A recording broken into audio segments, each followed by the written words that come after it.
No one respects explanations. They respect consequences. I learned this not from books, but from rooms where a man's name is a number, where the air smells of cabbage and iron, and where hours are measured on other people's watches.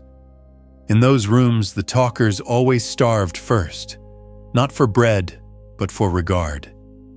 They defended themselves with reasons, with injuries carefully displayed, with statements about fairness and intention, as if the world could be persuaded to set a man upright because he argued well for his spine. It never worked. The only men the room arranged itself around were those whose days repeated like a vow.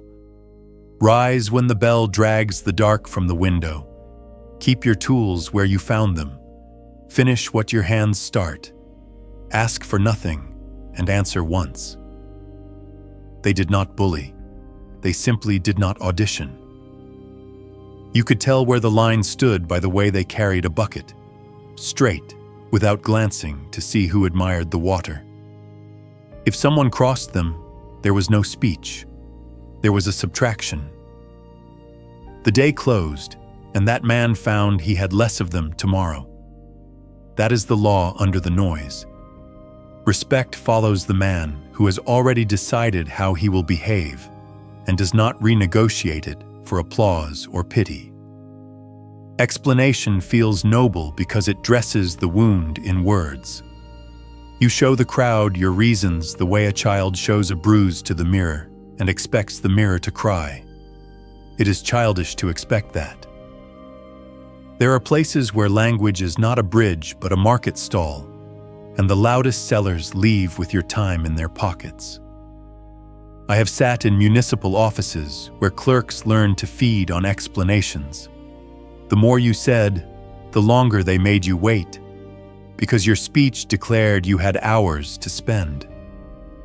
I have watched an overseer discover that a man who pleads also promises, and a promise is something you can move like furniture.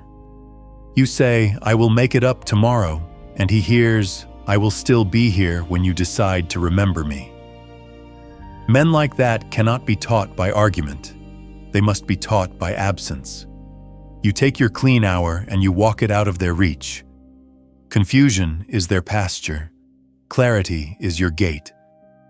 There is a particular kind of conversation that ruins the soul, civilized, perfumed, and arranged like a stage. In those salons, everything becomes performance. Certainty performed by the clever, indignation performed by the obedient, compassion performed by those whose hands remain in your pockets while they sigh. If you ask for clarity, what exactly, by when, at whose cost, they accuse you of spoiling the poetry. They do not want your answer. They want your energy. I remember standing in such a room, watching the most passionate speaker declare that only the purest motives can save the town, while he drafted a task list for other people with the casual authority of a tax collector. When I said, "I want the names of who will do what," the room smiled at me as if I had broken a toy. The only sentence that mattered there was the one my feet made leaving. Doors have a grammar. The latch speaks a better truth than a chamber full of eloquence. Outside, even the dirty street dealt plainly. If you walk, you arrive. If you stop, you do not. There is mercy in crude physics. It frees you from the enchantment of talk. Do not mistake quiet for surrender. In a certain house, a husband believed attention was his birthright. He imagined that the day itself had been hired to circle him. He demanded explanations the way a drunk demands songs. Always one more, always louder, always now. His wife discovered a harsher kindness. She stopped giving what only she could give. She withdrew her gaze from his small parades, folded her labor inside her own hour, and let him find out what his own noise sounded like without a witness to shape it into meaning. He called her cold, and perhaps she was, but not with malice, with winter. There is a winter the honest self must carry. the chill that lets dead things remain dead instead of forcing them to pretend at life. The husband kept speaking, but silence had already convened its court and delivered a verdict he could not read. This is not cruelty. Cruelty is to keep opening the door to someone who ruins the room and then to scold the weather for the draft.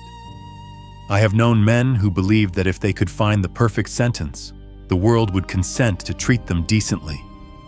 They tried apology, explanation, confession, elaboration, even humor. They tried being small to arouse protection and tried being grand to arouse awe. Both stances made them light. A superior can toss a light man far. The day I stopped auditioning for fairness was a day both ugly and clean. I realized that I had been giving to those who did not have to earn, answering to those who did not have to ask well, and explaining to those committed to misunderstanding. The cure was a small, durable action. Reduce access. You do not slam doors. You discover which ones never needed to be open. When the officious foreman spoke to me in corrections instead of requests, I answered once, plainly. The next time I answered at the end of the day, and the third time I did not answer at all. I delivered the task with a note in writing and left the note to bear my voice. He learned which language I spoke. Paper is rude to sentimental men. It cannot be seduced into forgetting what it has recorded. You fear being called hard. You will be. Weak people who feed on accommodation always rename your boundaries as cruelty. Accept the new name without swallowing the meaning. The stone that blocks a flood is hard too, and the city breathes because of it. In the barracks, the men who kept their souls intact did not win arguments. They kept rituals. A man folded one clean thing. Another saved a heel of bread and ate it slowly at the same minute each day. Not to cheat hunger, but to teach himself that 1 minute still belonged to him. Another polished a spoon, even after the handle had long since gone missing. Not to impress anyone who would be impressed, but to remind himself that the hand still knew how to make a thing bright. Respect grows where small promises to yourself are kept in full daylight. People feel it without knowing what they feel. They find you heavier. They step around you without thinking. That is dignity, not a posture, but a weight. Pay with access, not with speeches. It sounds cruel in ears trained to believe that love is measured by how much you can be reached at all hours. But a person who expects constant access does not intend to treat you as a person. You are an instrument to them, and nobody thanks the instrument. Begin with time. Guard your mornings from other people's midnights. Most emergencies are simply poorly managed evenings searching for a witness. Answer later, and you will see that the world still turns. Then guard your labor. When a man asks for your help without specifying terms, costs, or a deadline, he is not asking for help. He is trying to recruit your life into a story where he remains the hero and you remain the floodplain. Insist on edges. If the edges do not appear, step back until you can see the shape of the day again. You will be told you are difficult. It is a compliment delivered by those who prefer your suffering to their inconvenience. There is a trick the dishonest use: fog. They turn everything into the weather. We will handle it, soon, together, for the cause. Ask for the ledger. What, who, when, with what, and who signs. Watch how the room changes. The sincere will grow clearer. The insincere will grow charming. That is your sign to go. Fog is not mystery. It is cover. I have seen men burn their lives in fog because they enjoyed feeling large inside a cloud, more than they enjoyed being precise on the ground. Precision is smaller, but it feeds you. If you demand precision from others, Demand it also from yourself. Decide before the conversation what you can give and what you cannot. Decide what a single violation costs in access, and then pay that price without rage. Rage spends power. Subtraction grows it. You worry you will end alone. Perhaps you will for a season. The old friends who needed your confusion will go looking for it elsewhere. The new friends, who can breathe in rooms with walls, take longer to find you because people who function are quieter. In that in-between, talk will tempt you. You will want to justify yourself to the ones who left, to write a letter that rearranges their minds, to rehearse in your head a courtroom where at last they admit they were wrong. It is a lie. There is no such courtroom. The judge is the same need that got you wounded. The demand to be fair in the eyes of those who have no eyes for fairness. You do not need their sight. You need your own. The only confession required is to yourself. I chose to be reachable to people who never came toward me. I chose to live in a house without locks and complained about the drafts. I chose to believe that persuasion is power. Then stop choosing it. Close one door. Answer one request with a request for terms. Let one insult meet your silence, and then your reorganized schedule. You will feel monstrous the first days, as if you had kicked a dog. Do not be sentimental about other people's expectations. They are not dogs, and you are not their keeper. Let them learn the temperature of your weather. Winter teaches quicker than a lecture. A man tested me once. He told an intimate story about himself, and I made the mistake of offering one of mine in return to prove I was not cruel. The next day, my story moved through the place like a draft under a crooked door. He came to me smiling, accidentally, revealing that he had told it to someone who would understand me better. People like that do not understand. They inventory. I did not argue. I simply stopped giving him any unpriced information. When he came to ask a favor, I named a cost, not in money, but in clarity. Write down the task, the time, the reason, and where it ends. He said I was making a friendship into a transaction. I said I was making a transaction into a transaction.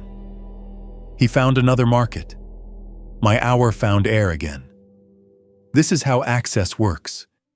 It turns the soul's economy right side up. The people who love you will adjust easily because love enjoys edges. It wants to know where it can stand and what it can carry. The people who only liked your availability will complain as if a public utility had announced a shortage. Let them file their grievance with the sky. You ask how to begin if you are already tangled. Begin with one rule you can keep when you are tired. Tired is the real measure. Anyone can be brave at noon. Choose something small and stubborn.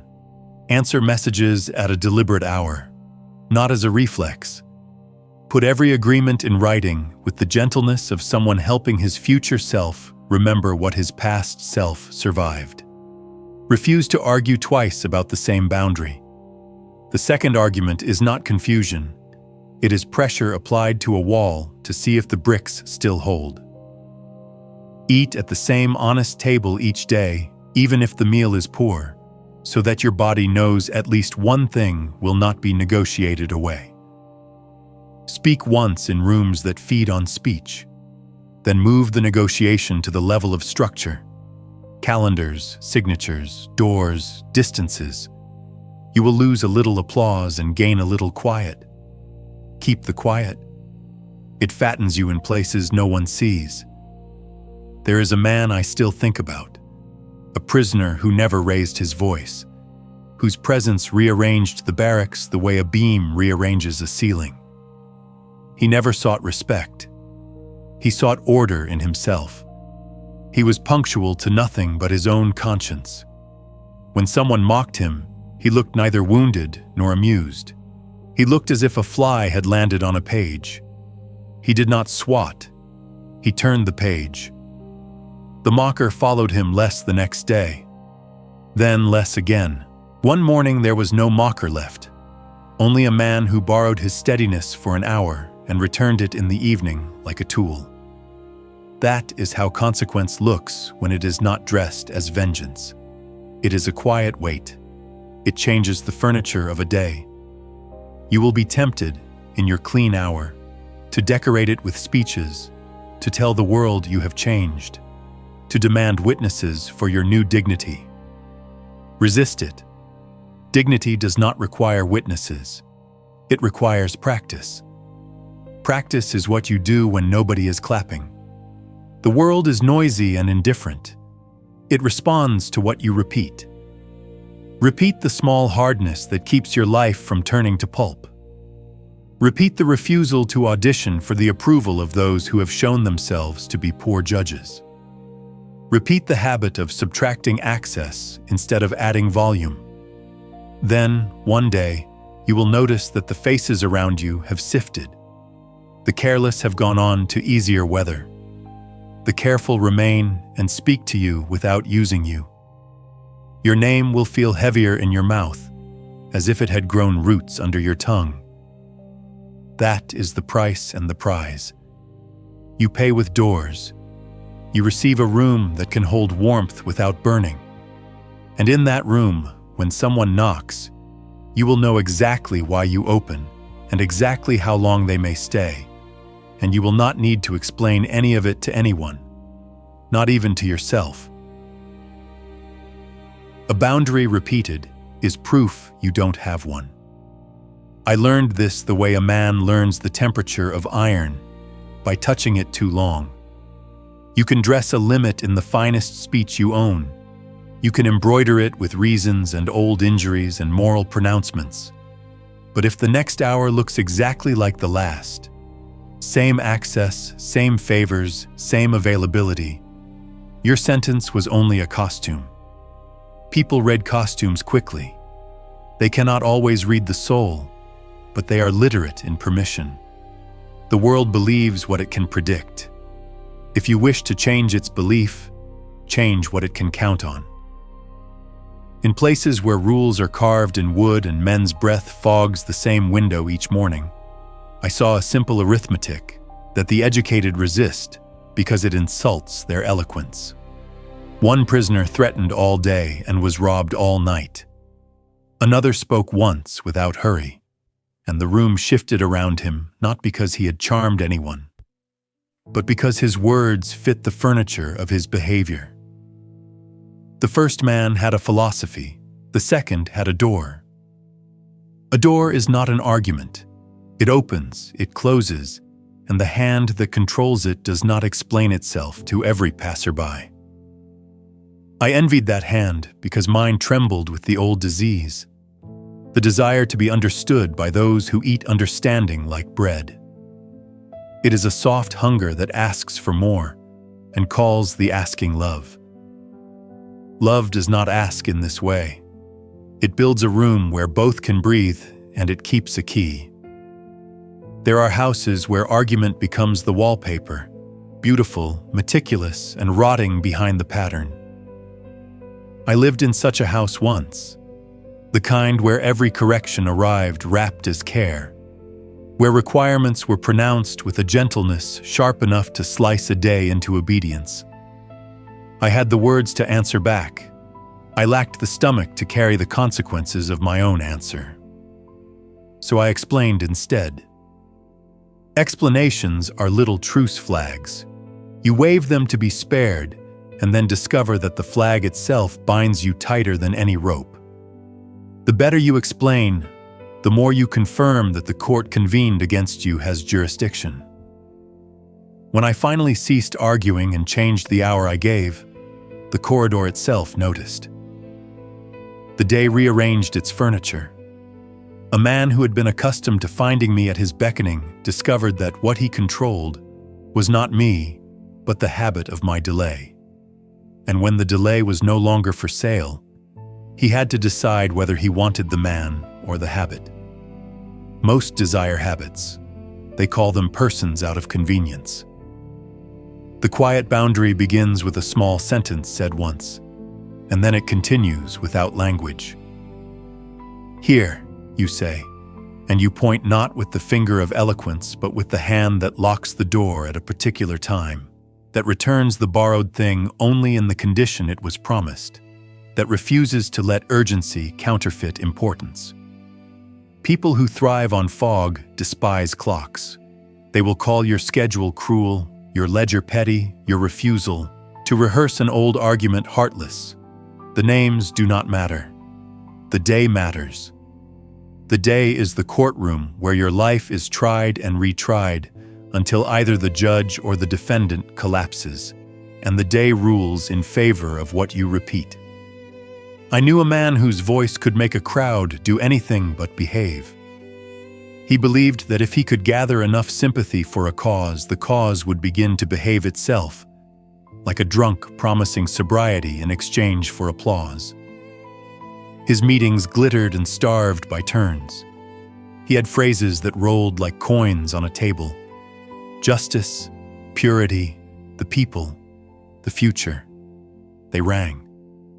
But when someone stood and asked the simple questions that keep men honest, who signs, who pays, who carries the heavy end of the plank, his eyes clouded with righteous weather. He preferred the power of gathering to the duty of governing. Such men are allergic to consequence because consequence exposes adulthood. They shrink from the plain truth that decisions grow bones only when they can break. I left those rooms when I understood that my presence purchased their fog. Each time I returned, they learned they could keep the fog for free. The first time I declined without sermon, something moved that had not moved before. My own spine. It made a small sound in the night like a lock learning its key. In the barracks, there was a ritual I came to admire, though at first it offended my pride. It was the ritual of the second telling never given. The foreman would bark a rule, then watch to see who expected a repetition. The men who needed a second telling also needed a third, and the third was a preface to punishment. The ones who did not ask again arranged themselves without complaint, some out of fear, some out of self-respect, a few out of that strange dignity born from the knowledge that the world will never be as you wish, but can be born without whining. I began to borrow their manner. When a line was crossed, I said the smallest sentence that still carried a spine. No lectures, no history lesson, no guided tour of my hurt. And then I behaved as if the sentence were a door that had quietly clicked shut. Those who were capable of shame adjusted. Those who were capable only of appetite found a corridor without me in it. I did not slam. Violence alarms even the guilty into a kind of virtue. Quiet denies them the theater where they play at repentance. I must confess that quiet is not my native language. I am a talker by nature. Words have been the way I have carried pain to market in hopes of something in exchange.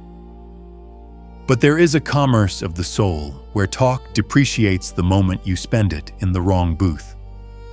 Once, a friend, he called himself a friend, turned one of my confidences into a story he could trade for attention. I confronted him with paragraphs, and he returned paragraphs seasoned with apologies and clarifications and that dangerous spice called misunderstanding. He had not misunderstood, he had calculated. So, I learned a new grammar, the grammar of consequence. I did not grant him a second confidence. He demanded it in the name of healing. Healing never demands.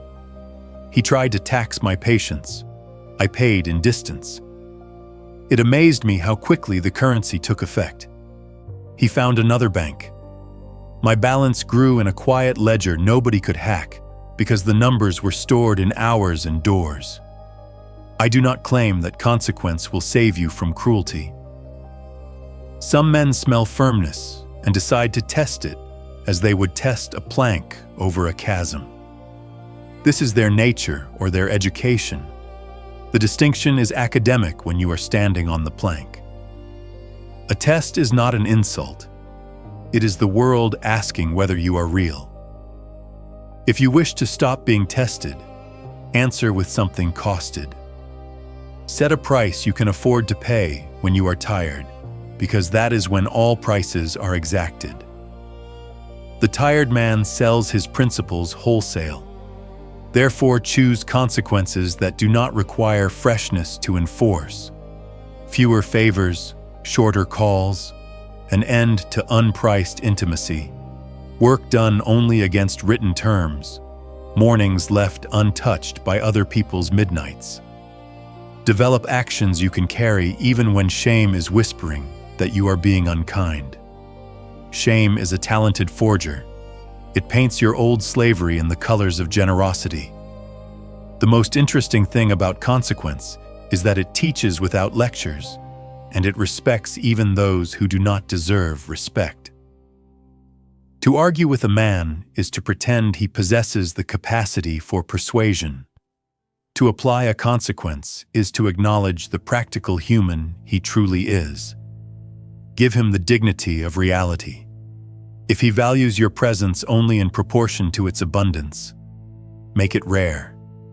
If he treats your yes like small currency, make it heavy. People are educable in this language. They may never agree with your reasons, but they will remember your schedule. Agreement is unnecessary. Predictability is enough. The world does not have to love your wall to stop walking through it. There is a contradiction here, and I will not hide it. Those who harm you often do not know that they are harming you. They are not villains. They are sleepwalkers. The sleepwalker walks through your room and moves the furniture of your day because he thinks he is still on his own staircase. To such a man, your arguments sound like dreams accusing him. He will promise to wake up and then sleep again because sleep is sweeter than waking to a mess. Only consequence has the alarm clock sharp enough to rouse him. Do not ring it with fury, ring it with absence. Sleepwalkers do not converse in ethical treatises, they converse in collisions. Remove the furniture he keeps bumping into, take away your availability, and he will either learn a new path or go on sleeping where you are not. In another season of my life, I thought love required that I endure tests without answer.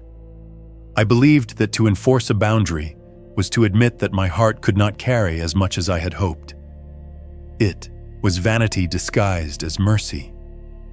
Love that refuses consequence is not love, it is rescue. And rescue breeds dependence the way warm, stagnant water breeds sickness. I once watched a woman in a gray shawl refuse to rescue. She heard the begging and saw through it to the future, where the beggar would rely on her sacrifice as a right and hate her for the debt. She did not argue. She placed the bread down and named the last day she would deliver it. The man cursed her. Years later, he blessed her under his breath when he thought no one could hear. Consequence had given him back the weight of his own spine. Mercy without consequence steals spines and calls the theft kindness. How then to draw a line without turning into a judge who enjoys his gavels? Begin with the smallest, most honest unit of reality, your hour. An hour is a little country, and you are its only rightful sovereign. Guard its borders, and you will learn the art of borders everywhere else.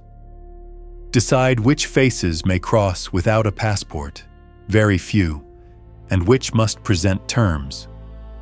Do not be ashamed to ask for terms in a world that has turned the refusal to name terms into a moral posture. Hypocrisy thrives where nobody asks prices. When you ask, use simple words. What do you want? By when? With what? And who signs? Do not raise your voice. Rough timber does not become silk because you shout at it. If answers do not arrive, Withdraw the hour the request was going to consume. You are not withholding, you are allocating. No nation prospers that lets any caravan enter at any time carrying any cargo for any purpose, and then wonders why disease and thieves travel quickly. Fix 3 small laws you can keep even when ashamed or coerced. Mine were these. First, I would not argue twice about the same boundary.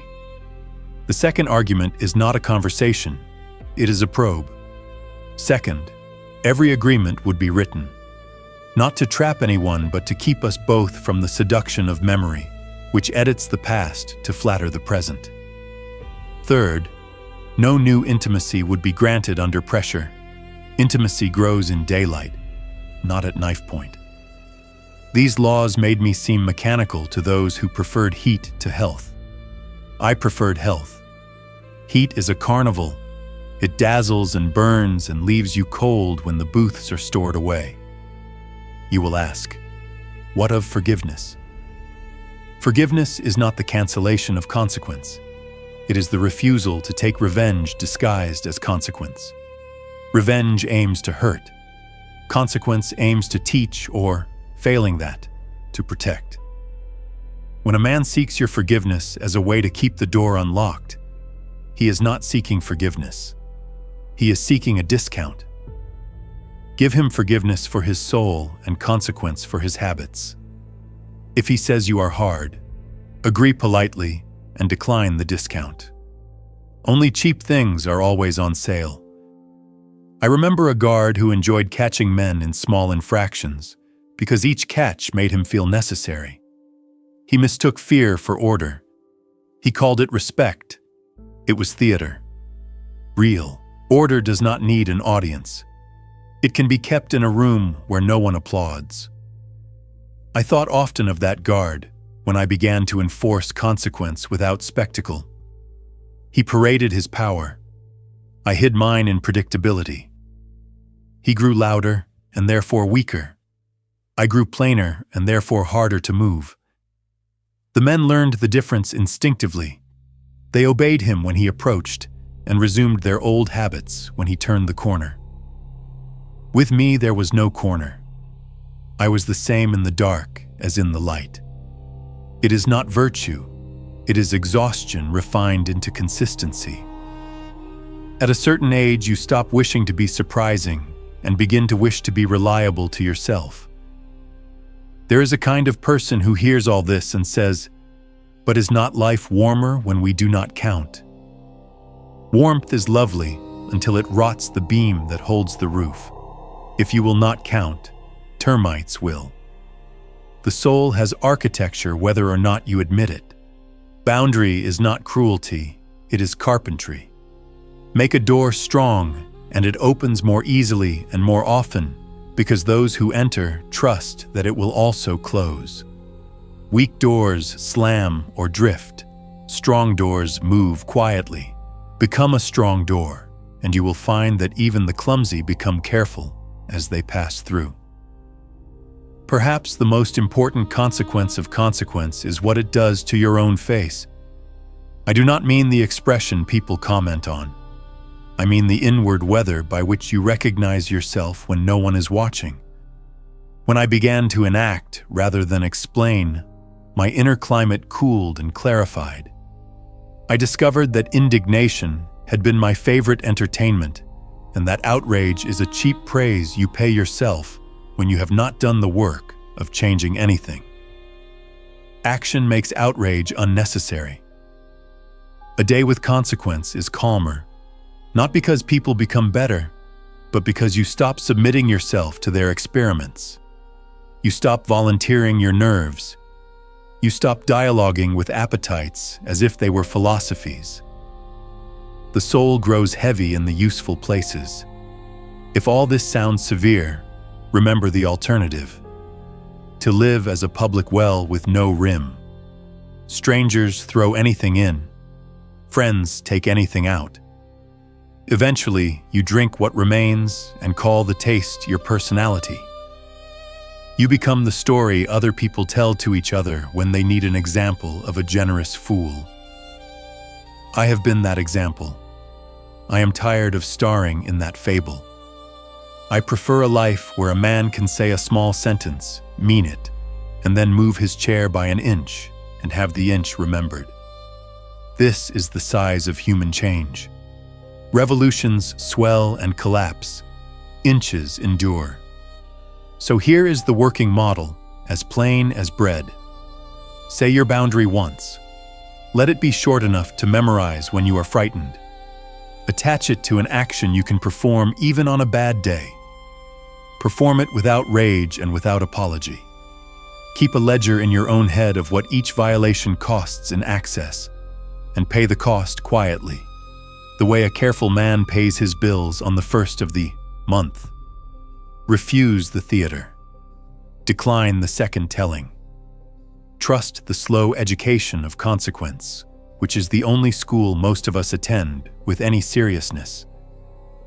In time, those who can love will adjust to the new weather and grow warmer inside your walls. Those who cannot will go find an easier climate. Your life will feel smaller at first, and then it will feel exact. Exactness is a sanctuary.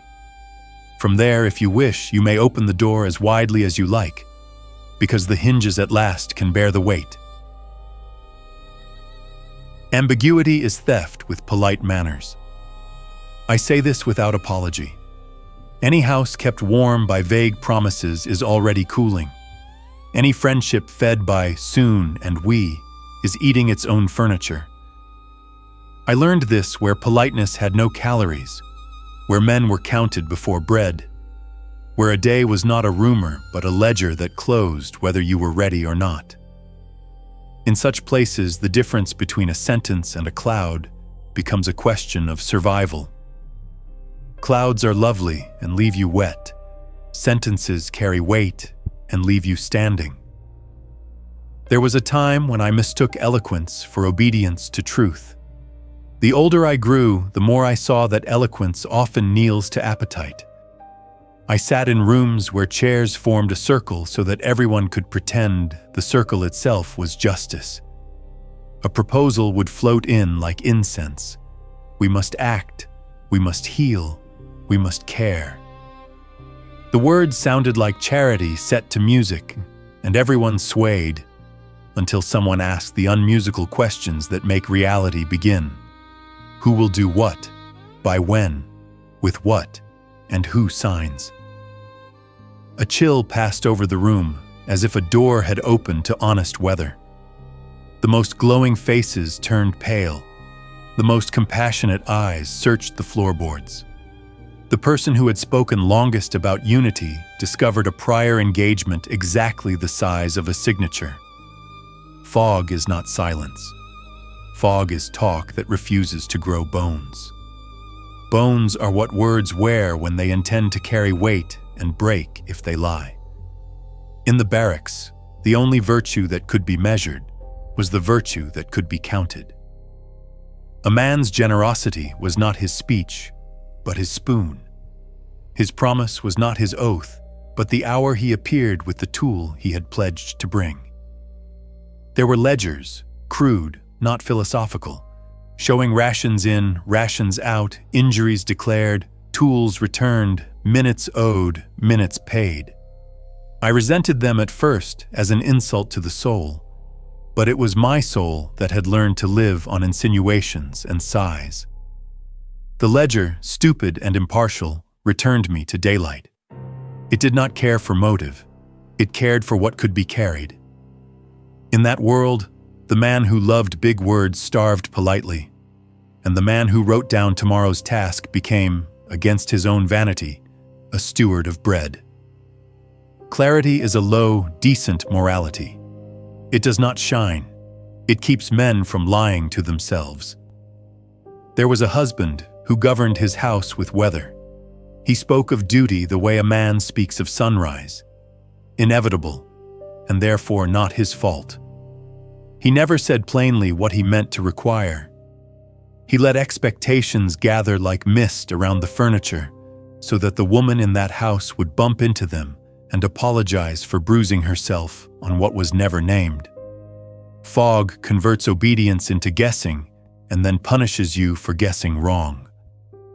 The day the woman stopped answering fog with interpretation and began answering it with edges, the temperature fell and truth entered like a draft. She asked him to name the task, the hour, and the cost to her if she refused.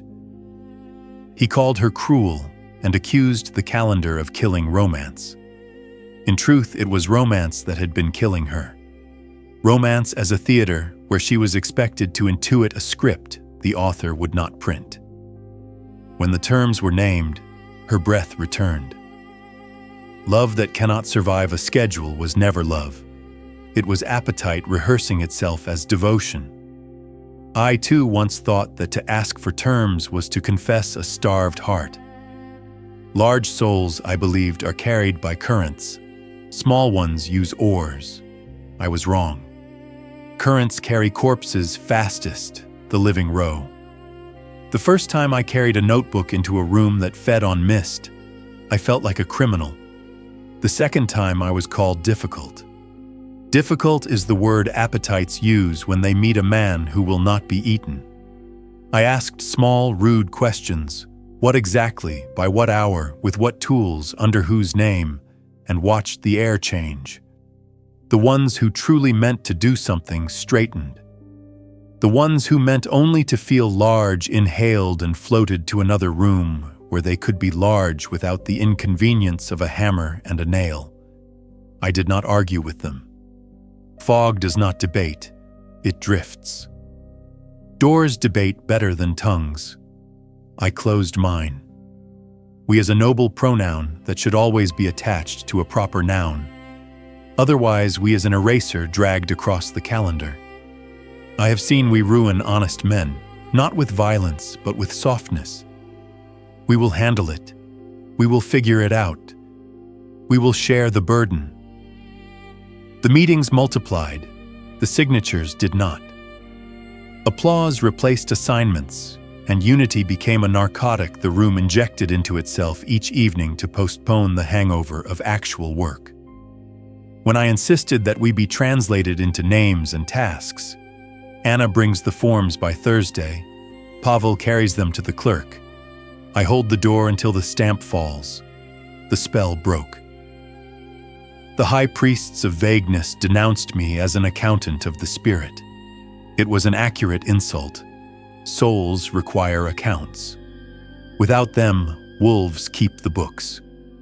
There is a tenderness that dresses itself as fog and begs to be spared the arithmetic of adulthood. It comes with lovely eyes and a tremor in the voice. You know I am not good with forms. You know numbers frighten me. You are so gifted. Help me again. I helped for years. My help trained their helplessness to grow claws. Each rescue taught the petitioner that they could annex my evening if they arrived wrapped in sincerity. Sincerity is a fine cloth. It does not add 1 hour to the day. The cure was not anger. It was a sentence with a clock in it. I will help on Tuesday between 6 and 7. Bring your receipts sorted and the amounts circled. If not, we will not do it. The first Tuesday wounded them like a sermon. The second Tuesday, they arrived with the receipts in order. The third Tuesday, they found another savior. I grieved and then slept well.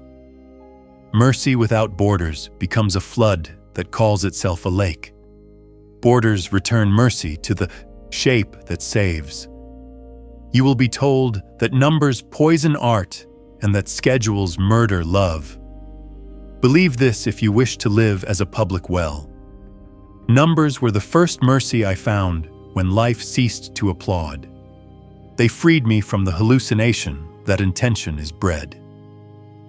Schedules rescued me from the superstition that all knocks deserve to be answered. Because when the hours have borders, the soul inside the borders grows playful and brave. It is not forever scanning the horizon for the next invasion carried on the pronoun we. I have known women whose love became gardens only when they built walls high enough to deny entry to every goat with charming eyes. Goats are delightful at a distance. Inside the garden, they are perfect instruments of ruin. Fog is the parent of scapegoats. Vagueness ensures that someone must be shamed when the blur produces its natural fruit. If tasks are not assigned, the conscientious will do them and the careless will announce them. And in the evening, the conscientious will be accused of hiding his virtue to embarrass the careless. Only edges protect him. A line of names pinned to a date prevents excellence from being punished, as arrogance and goodness from becoming a utility owned by the village. I refused once to join a plan written in perfume. They called me disloyal and promised that the sentiment would carry us. It carried us exactly to the place where the calendar ends and hunger begins. Afterward, the same mouths mourned that the age no longer produces men of principle. Principle without a timetable is theater in clerical clothing. There is an office that lives inside almost every human situation, whether or not the room contains furniture, a desk where reality stamps or denies what we try to mail into the world. I have learned to visit that desk early. I bring forms even to friendships, not paper forms, but the audible willingness to name expectations before the debt collector arrives, disguised as disappointment. Tell me what you want, by when, with what, and what I lose if I refuse. If this kills the mood, then the mood intended to kill me later and simply wanted to enjoy the meal before the murder. I accept the earlier funeral. It saves me years. Trust is not the refusal to measure. It is the decision to measure and remain. A craftsman trusts his apprentice by handing him a board and a length to cut, and then checking the length. The checking is not suspicion. It is the respect that refuses to abandon the apprentice to his first lie. Men who loudly claim to trust without ever verifying intend to disown you when verification becomes necessary. They will call their abandonment mercy and your request for a signature cruelty. Paper is the rude cousin of conscience. It repeats itself when the heart would prefer amnesia. I have been saved by paper because it could not be seduced into forgetting what my tongue promised under a warm lamp. The first time I asked for terms in a house that fed on emotion, I watched a curious transformation. The kindest person in the room grew irritated, and the most irritable person grew kind. The kind one had relied on fog to hide appetites. My questions exposed the cost. Kindness withered because it had been dieted on applause. The irritable one had longed for edges and resented the theater. The questions gave him wood to hold. Irritability softened into usefulness. Clarity rearranges the cast. You discover who wanted a hymn and who wanted a hammer. The most dangerous fog is the fog we produce in ourselves to keep from deciding. I delayed naming the price of my own work because I preferred the numbness of being used to the pain of refusing. To be used is at least to be wanted. To refuse is to become, for a season, an empty room. Empty rooms frighten men who have always lived amid noise. We decorate the emptiness with noble phrases: selflessness, service, humility. Often we mean fear.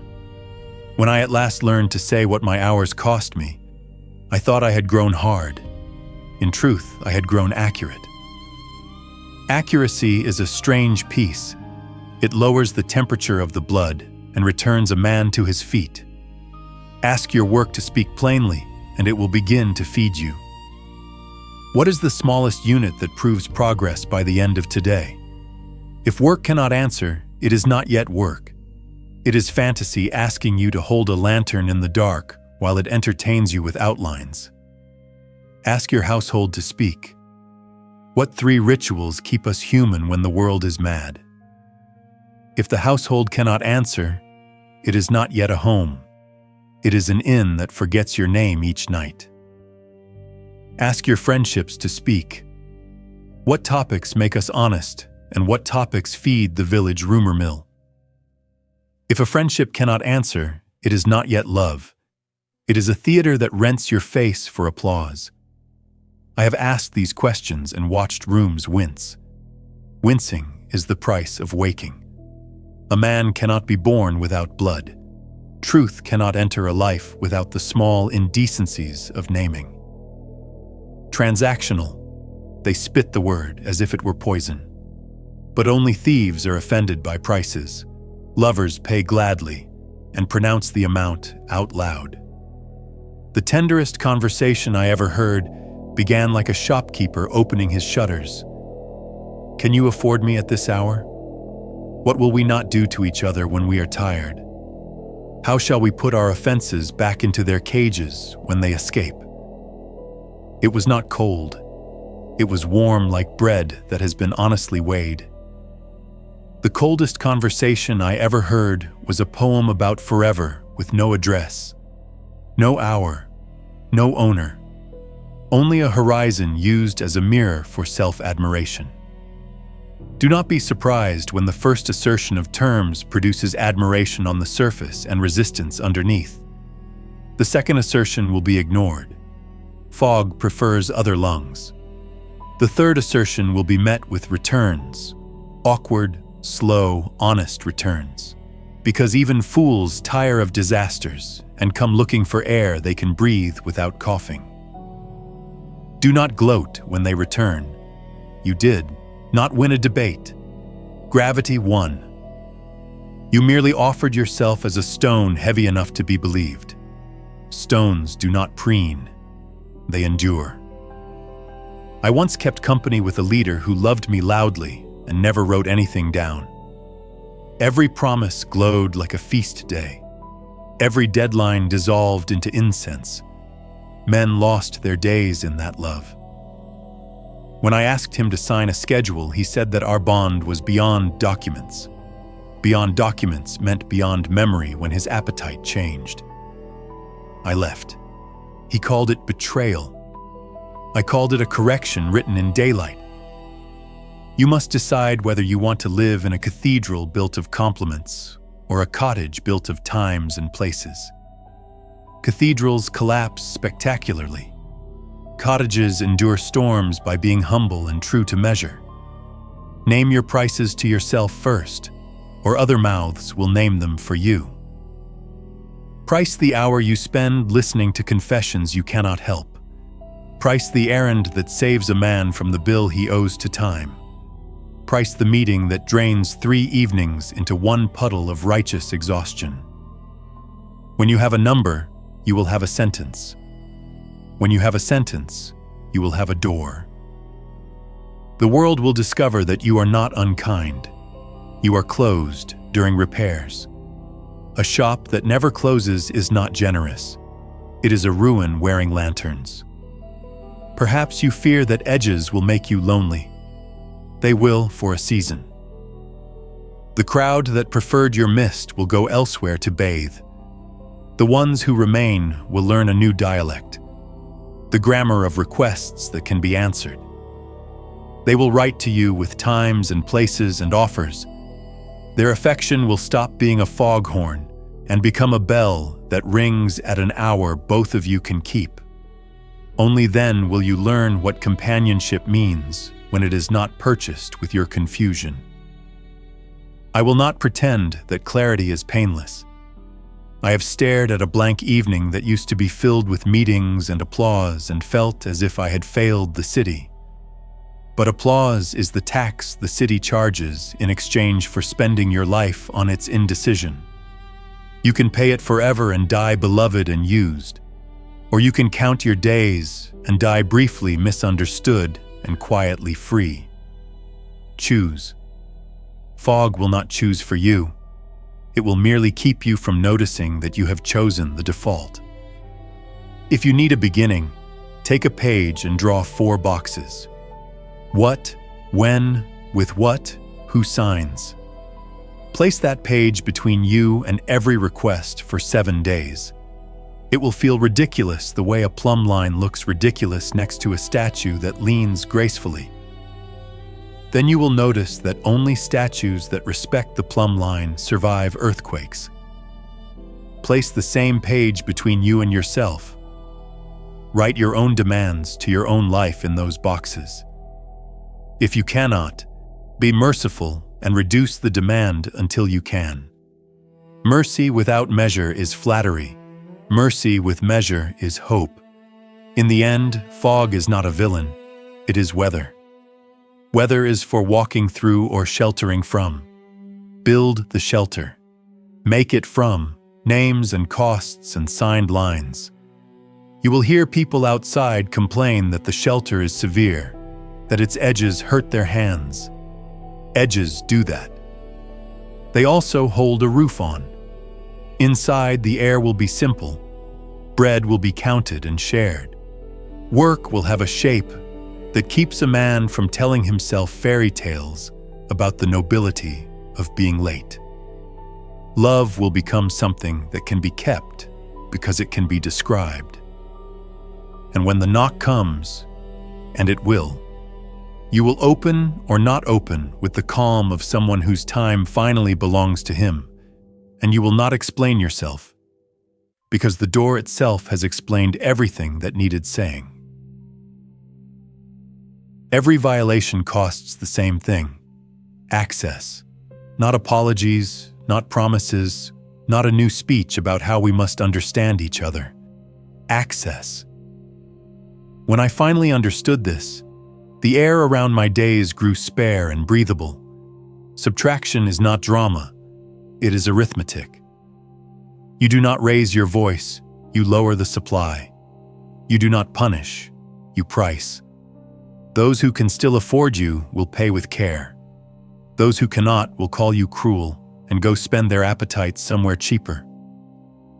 Let them. There is no moral glory in being an open well. Even a clean well becomes a swamp when every passerby throws in a handful of their need. I learned subtraction, where speeches made no bread. In the barracks, a man's character was not what he believed about himself. It was what the room could predict about him at a bad hour. Threateners were easy to rob. Pleaders were easy to stall. The few who did not threaten or plead became heavy in the middle of the day. You could plan around them because they kept the same temperature whether watched or ignored. When crossed, they did not announce new rules. They removed a convenience. You discovered in the morning that your habit of borrowing their steadiness had been quietly repossessed. The lesson bit without spectacle. Even the dense learned it, because subtraction teaches in the language children understand. The toy is no longer in the box. The subtraction method begins before the harm. It begins in your willingness to decide what each line is worth to you when you are tired. Tired is the real court. Anyone can enforce a principle at noon. The soul is bright then and loves its own reflection. At night, the old weakness returns and whispers that kindness means another exception. So you write prices in daylight for use in the dark. First violation, a clarification stated once in plain words and never argued. Second violation, quieter access, shorter calls, fewer favors, information kept on a shorter leash. Third violation, end the category of contact that invites the harm. Category matters. Ending everything is a child's revenge. Ending the category teaches. You may still greet a man on the street. You no longer carry his emergencies like a mule. In a certain house, a man believed that his wife's attention was the atmosphere, his bi-natural right. When he broke a promise, she had learned to give him a courtroom, with evidence, lament, cross-examination, and at the end, a pardon granted in exhaustion. He left lighter and returned worse.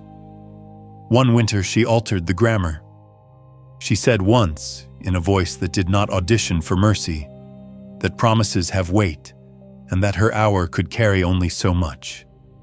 Then she reduced the hour. She still kept the house human, bread where bread must be, gentleness where gentleness belongs. Yet you could feel the hinge of the door learn to close. He called it cold. It was structural. Structures do not hate. They hold. It is the addicted who rename a locked cabinet unloving. In political salons, I watched Subtraction's dark cousin, punishment, play its theater. Men who loved power more than order invented consequences like knives, betrayals met by public humiliations, dissent answered with exile. That breed of consequence produces obedience that rots into treachery the first time the lights go out. I carry those memories like a warning label on my tools. Subtraction is the healthy relative that keeps its face. You do not humiliate, you uninvite. You do not ruin reputations. You move your labor to a place that signs for it. You do not turn the community into a stage. You let your own doors do the speaking. Where cruelty enjoys the whip, subtraction prefers the latch. A ledger helps. Keep it where only you can see. Shame depends on secrecy, but privacy belongs to the sane. Each week you sit at the quiet table. 10 minutes is enough if you do it every week, and you name 3 people who feed your life and 3 who feed on it. Move 1 inch toward a feeder, 1 inch away from a consumer. Inches accumulate like seasons. Entire fates have changed their climate because a man kept a weekly appointment with his own eyes. Do not expect inspiration, expect paper. Paper will carry you on the weeks when the heart would prefer to be praised for another rescue.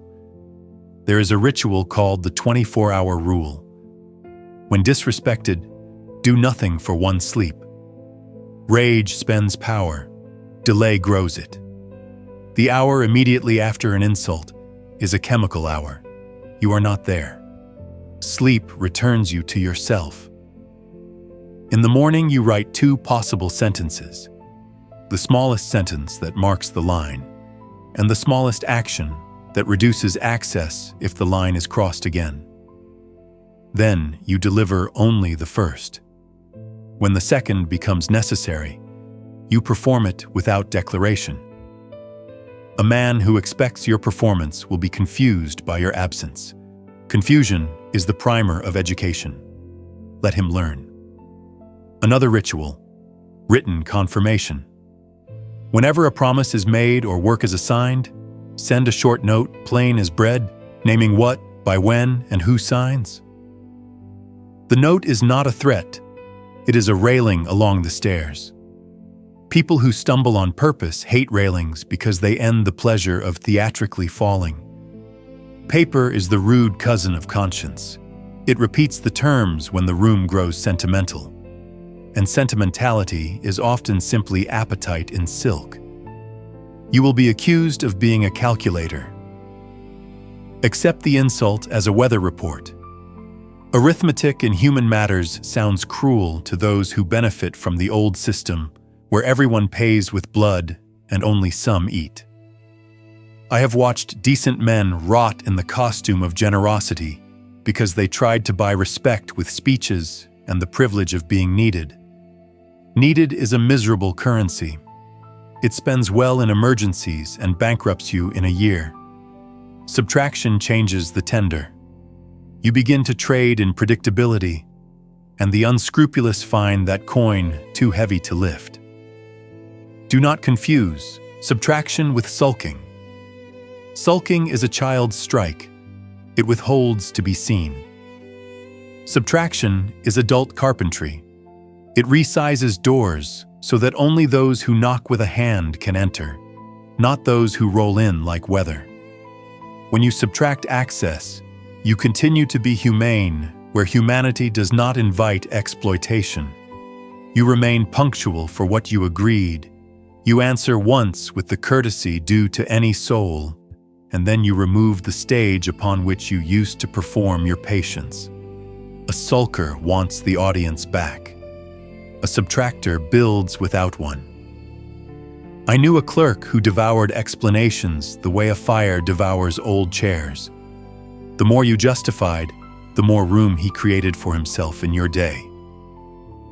He had learned that apologetic men can be harvested at leisure. I once brought him a request written in a hand he could not bully, my own, arranged as a list with dates. He tried weather. We will see, we will coordinate, perhaps by week's end. I answered without anger. If there is no date, there is no request. He practiced offense, that coward's theater, and asked who I thought I was. I thought, and did not say, that I was the owner of my afternoon. I picked up the list and took it to a different window the next morning. It is astonishing how often bureaucracy behaves when you refuse to let it feed on your need to be liked. The mind often betrays subtraction at the last minute by inventing pity. Pity is a great liar when it is asked to sit where prudence should sit. You will hear in yourself the voice that says, perhaps he did not mean it. Perhaps this time will be different. Perhaps the problem is that I am not generous enough. This voice does not love the offender. It fears being alone. It would rather be haunted than vacant. Vacant rooms are honest. They echo until you furnish them with something that deserves you. Learn to hear the echo without rushing to install another tenant. Price intimacy as you would price a scarce resource. In truth, it is the scarcest. The cost should not be money. It should be the slow demonstration of care. A person who treats your confidences as barter must be moved to a cheaper counter where only trivial goods are displayed. The first time a private word shows up in the wrong mouth, deliver the smallest sentence you can say without trembling. Do not do that again.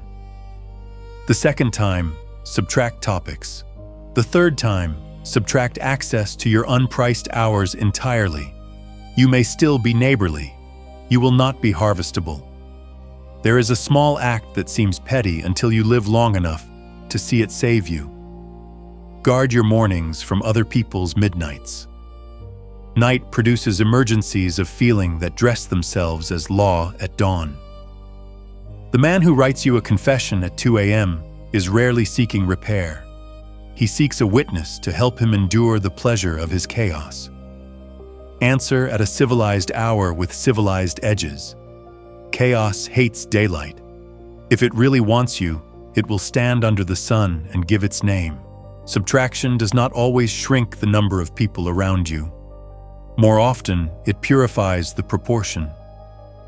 The careful draw closer because the air is finally breathable. They arrive not with flattery, but with schedules, and schedules become the soil where tenderness and trust grow like hardy plants. The careless complain that you have changed. Agree with them. You were a field. You have become a gate. Fields invite trampling and are praised for their openness.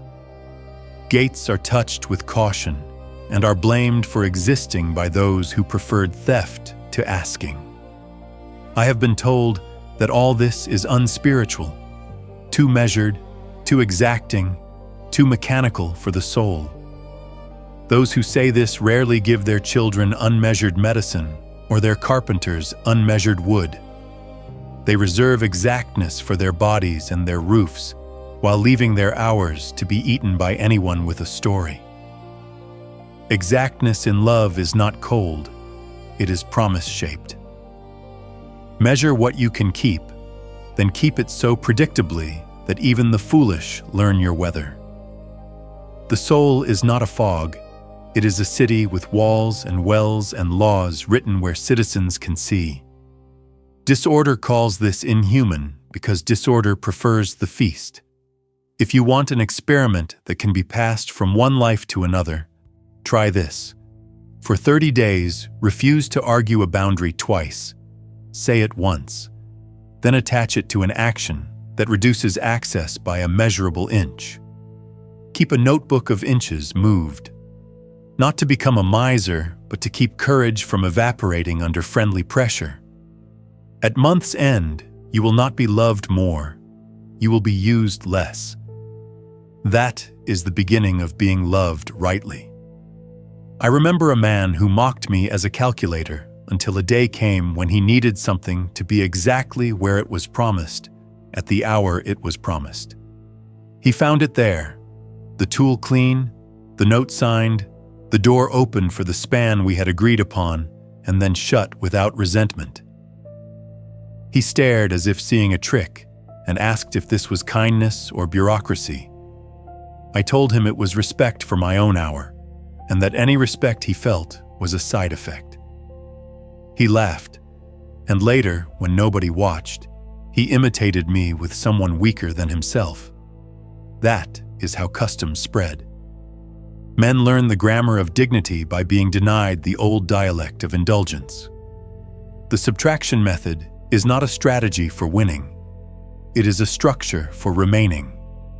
Remaining human in loud rooms, remaining accurate in fog, remaining warm inside walls that do not leak. If it looks severe to those who loved you best when you were open and unpriced, forgive them and keep your doors. In time, even they will visit more gently or not at all. Both outcomes are mercies. The world rearranges itself around anyone who can be counted upon, and counting upon you will no longer require counting you out of yourself.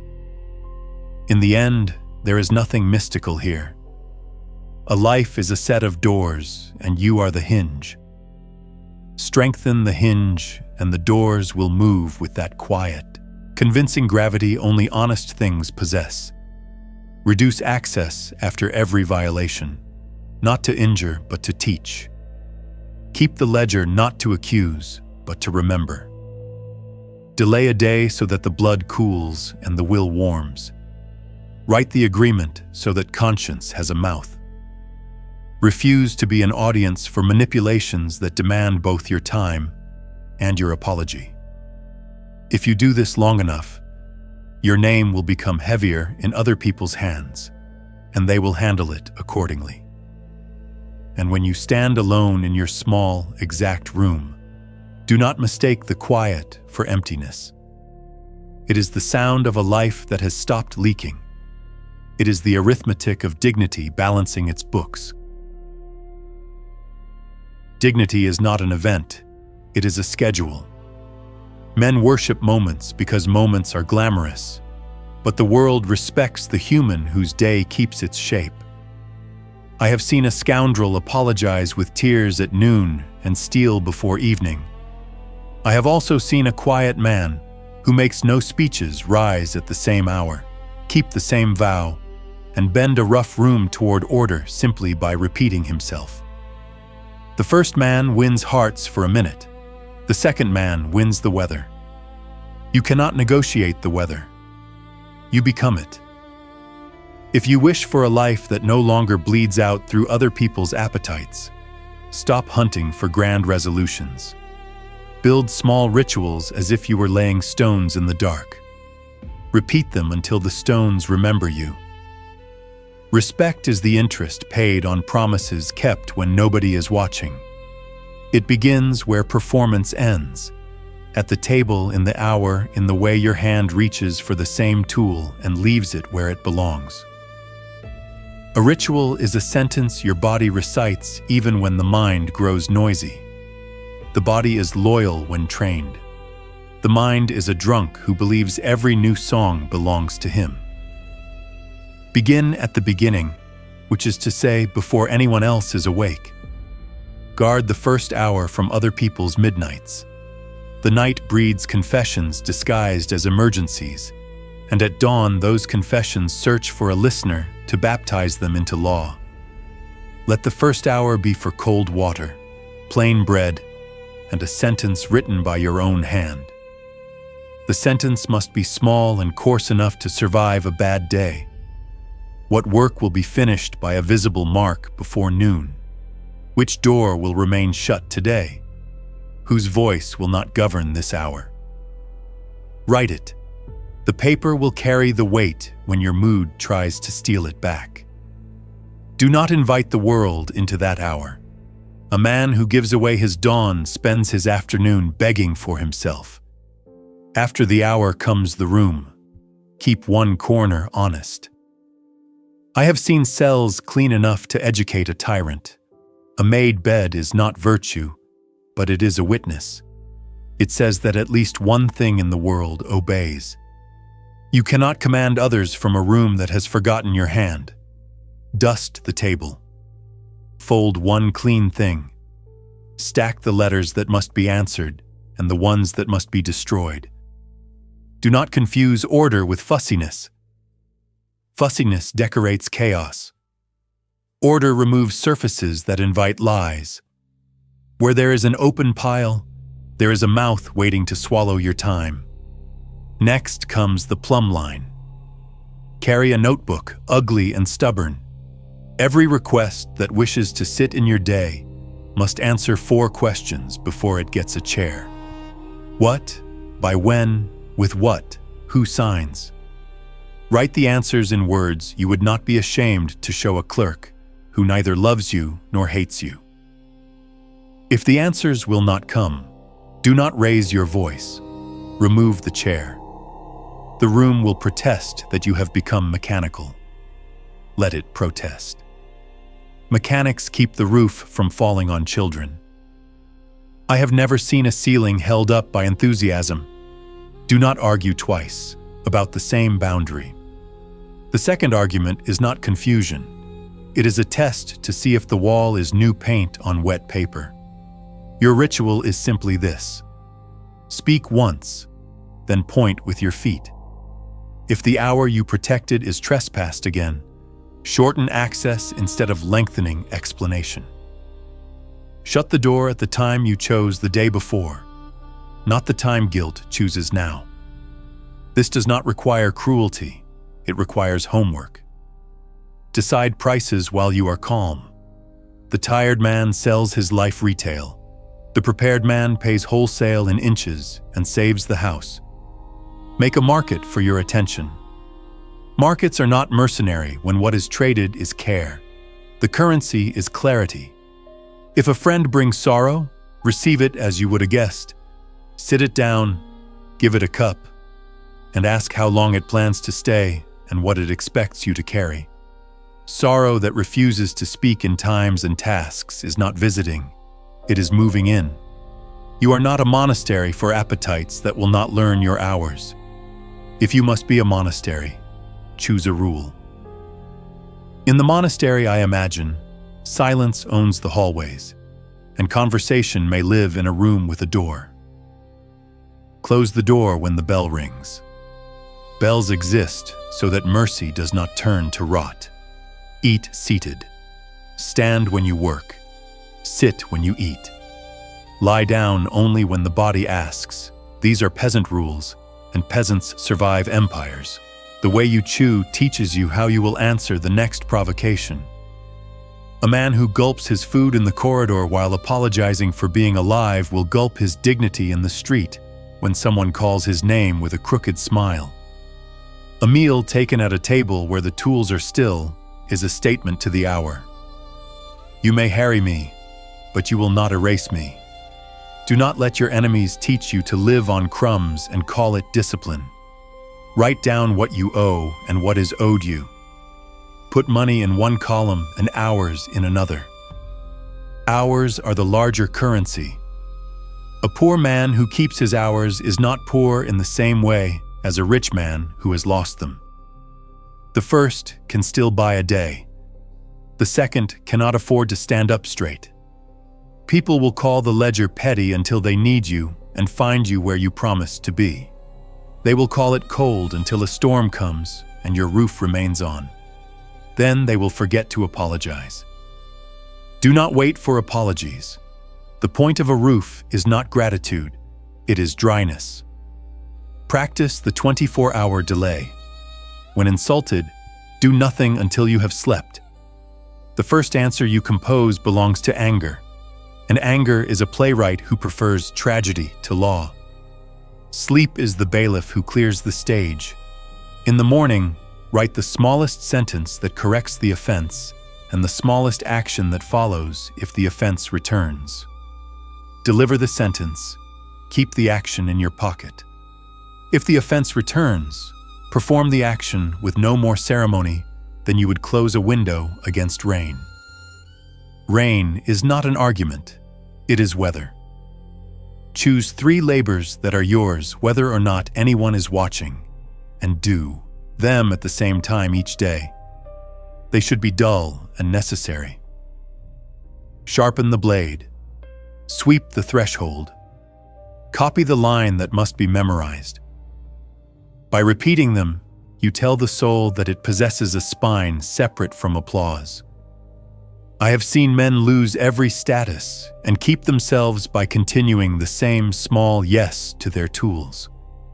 The room learns this music and begins to lean toward you almost against its will. Even those who despise you will pass more carefully. Contempt trips on ritual the way a drunk trips on stairs. Bless and block in the same breath. This is not poetry, it is plumbing. When a man who has wounded you asks for forgiveness, give it to him for his soul and give consequence to his habits. The blessing is internal. The block is external. You may shake his hand at the public well and decline to give him the key to your private gate. Those who hate consequence will call this hypocrisy. They prefer forgiveness that includes a map of your bedroom. The old religion of fools demands that mercy arrive unarmed. Yours should carry a lock. Name a closing hour. The soul, like a shop, must go dark to count. Do not let the day collapse into a smear. Quit at the time you promised yourself when the coffee was still honest. Wash what was dirtied by your hands. Put the tools where the next morning expects to find them. Write the short record. What you finished, what you carried farther than yesterday, what you will not carry tomorrow. The record keeps pride from lying and despair from speaking as a prophet. Despair is often a lazy accountant. Once a week, sit at the quiet table. 10 minutes is enough if you do it every week. On one half of a page, write the names of those who feed your life. On the other, the names of those who feed on it. Move 1 inch toward the feeders, 1 inch away from the eaters. Inches accumulate. If a man reads your inch as hatred, he has never learned the grammar of distance. Distance is not hatred, it is measurement. I have watched decades change direction because one stubborn creature honored a weekly appointment with his own eyes. Clean the threshold of your speech. Ban 3 phrases that invite fog. Maybe later, we'll see, I'll try. Replace them with yes by Friday, no, and I can at 4 for 20 minutes. The world will call you hard the first month and reliable the second. Note which mouths change their verdict. Keep those mouths close. They can learn. The others were never listening. They were prospecting. In households that wish to remain human when the city is mad, establish small laws that feel like kindness when obeyed and rudeness when broken. Shoes at the door, phones banished from the table, the lamp out at the hour the youngest must sleep. You will be accused of turning the house into a barracks. They mean discipline smells different from perfume. Perfume vanishes at noon. Discipline keeps the bread from falling on the floor. Children remember the taste of bread. They forget lectures that began with your sigh. If prayer lives in you, let it learn to wear boots. A prayer that never becomes a schedule is a romance that never finds an address. If prayer does not live in you, keep a silence that behaves like prayer. No gossip, no rehearsed injuries, no theater of despair. The sacred begins where self-praise ends. There are hours when the finest ritual is to shut your mouth and let the room heal from your need to be right. When you cannot keep a great vow, keep a small one. A tired day is a merciless teacher. It demands proof in coins you actually carry. Choose vows that a man can keep after humiliation. Do not swear you will be brave. Swear you will write the note after the work is done and send it before dark. Do not swear you will be noble. Swear you will not explain the same boundary twice. Do not swear you will be invincible. Swear you will eat sitting. These are peasant vows. They do not shine, but they do not break. Mark the exits. A life that never maps its doors becomes a theater where every scene ends in shouting because no one knows how to leave. Post a private sign in your head. How many violations end this category of access? Which acts of contempt end the whole arrangement? Which forms of repair must appear before any key is returned? You need not show the sign to anyone. The door learns to read it. When the time comes, the hinge will know what to do. Read your face before you speak. If your expression begs for the other's permission to exist, go wash it in cold water and return. A man who asks permission to breathe will be granted permission to stop. Stand as if you belong to yourself. Men read posture more quickly than poetry. You will not always feel like you belong to yourself. Act until the feeling grows bored and moves its furniture to fit the action. Choose what you measure. Measure the number of times you kept your own hour, not how often the crowd praised you for losing it. Measure doors closed on time, not arguments won. Measure how many days your voice remained the same volume, whether flattered or scolded. Measure the inches moved at the quiet table. Measurements are low and tireless. They save a soul from the intoxication of moods. Moods crown you in the morning and exile you by dusk. Measurements keep your citizenship. Install the habit of written confirmation in your friendships. A note after a conversation. I will bring the ladder at 8. You will return it by Monday. If it breaks, we repair it together. Romance hates such sentences. Romance believes that beauty improves with blur. It does not. Beauty improves with trust, and trust improves with edges. You cannot be respected by those who are forced to guess the price of your hour. Publish the price. Those who love you will pay gladly and stop pretending that paying is an insult. Do not volunteer for other people's chaos. Chaos is not a crime. It is a climate. You do not punish weather. You build a roof. When a man arrives with a whirlwind, step aside and watch whether he can hold his hat. If he cannot, he will be insulted by your roof, because roofs refuse to participate. Keep refusing. A roof that collapses to prove it is compassionate will kill the generous first. Let your workday end in a receipt. Write the line that proves the day was not devoured. If all the large tasks were interrupted by the needs of others, name the small, clean thing you did to prevent your life from becoming a rumor. A spoon polished, a paragraph copied, a hinge oiled. Men afloat in storms survive by small proofs that the boat still answers the hand. It is not childish to polish a spoon. It is childish to believe the soul can live on indignation. Be stingy with secrets. Secrets are seeds. Plant them where the soil has earned rain. If a confidence leaks, do not announce a trial. Change the crop you sow in that field. The farmer with 7 fields does not curse the weather. He chooses where to plant wheat and where to let nettles grow until the season changes. The soul has fields. Do not starve because you worshipped one of them so fiercely you kept planting there after it turned to dust. Prepare answers for praise as well as for blame. Praise is a thief dressed as a brother. It demands encores. Have a sentence ready that thanks and closes. I'm glad it helped.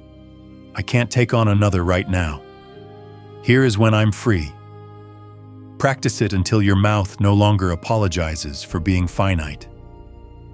A finite creature pretending to be infinite becomes contemptible. The world does not respect the infinite, it uses it. If you have made it this far without quitting your own day, choose one mercy and perform it without witness. Mercy without witness teaches the hands to act for the thing itself, not for applause. Mercy performed for applause corrupts the giver first. He becomes addicted to the mirror. Give bread in a way that nobody can trace back to your name, and then forbid yourself the story. Silence is the only vault most of us can afford. Now, after all these small carpentries, there remains the matter of loneliness.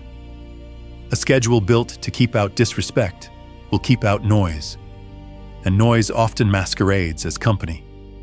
Expect the first evenings to feel like winter. Do not solve winter with a bonfire of vows. Make soup. Read slowly.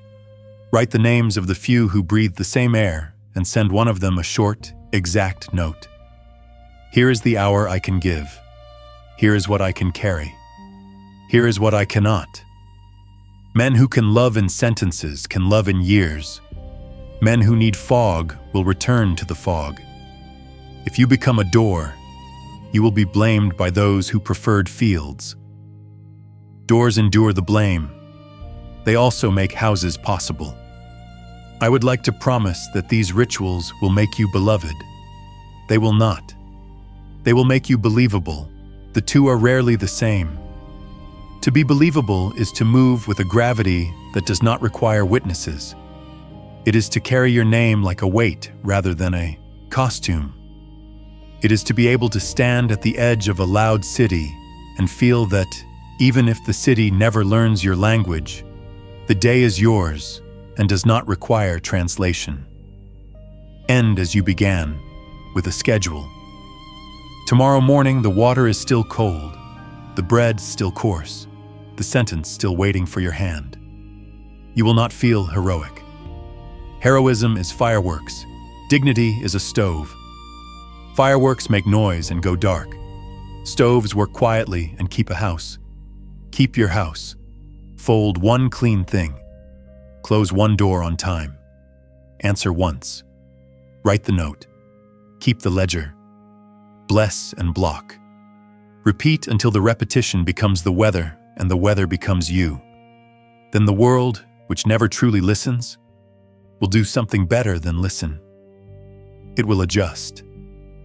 And when it adjusts, when the faces learn the weight of your hour and the hinge of your door learns to move with that honest heaviness only real things possess, you will recognize the sound not as applause but as silence, the good kind. The kind a room makes when it has stopped leaking and begun to hold warmth.